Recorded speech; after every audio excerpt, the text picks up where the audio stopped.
Hi Arawana, thank you for joining us in the U.Lab faculty. We're so happy that you will be sharing in a whole series of clips and practices your work with us, which we believe will make a huge difference. Tell us a little bit about who you are and what kind of work you do. Well, it's a real, let's say, honor in a way to be able to share the work which we've been making together for a while now. I guess my background has been in dance and in theater since I was a child. I was trained that way. So I've worked in the theater and also worked in communities with community-based arts projects in Boston and in Cambridge. So dance and theater, one line of work. What are the other ones that you bring together in your current stream of social presence in theater?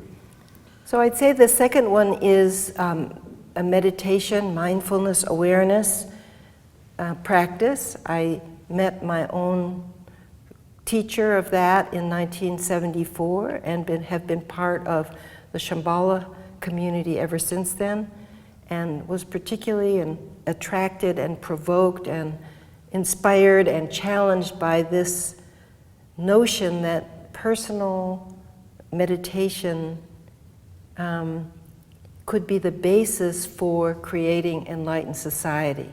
So rather than that the meditation is a way of retracting from the society or getting away from the mess and the chaos, and the view is that a community could, by using some meditation and reflection practice, be more able to engage in powerful and intelligent and compassionate ways. So that has also been a stream of my work, and I teach in that community.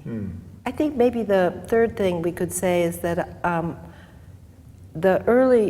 early work had a lot to do with working with kids on the street or school systems, or bringing more kind of creativity into really diverse populations.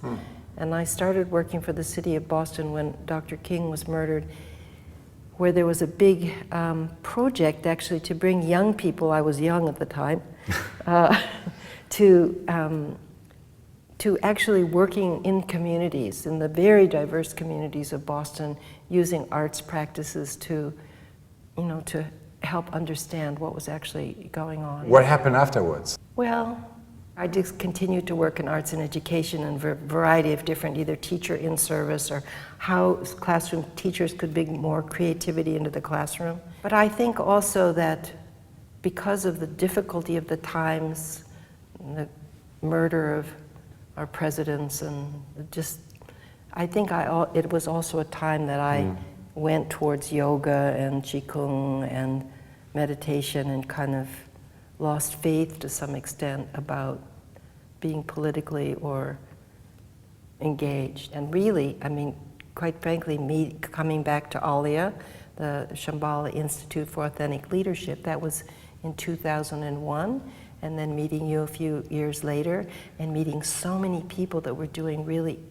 interesting work to help bring a good society, good human society. It came forth again, and particularly in terms of being able to integrate these streams of meditation, art, co-creative arts, and theory U, and work that people were doing in organizations and communities. It was like, a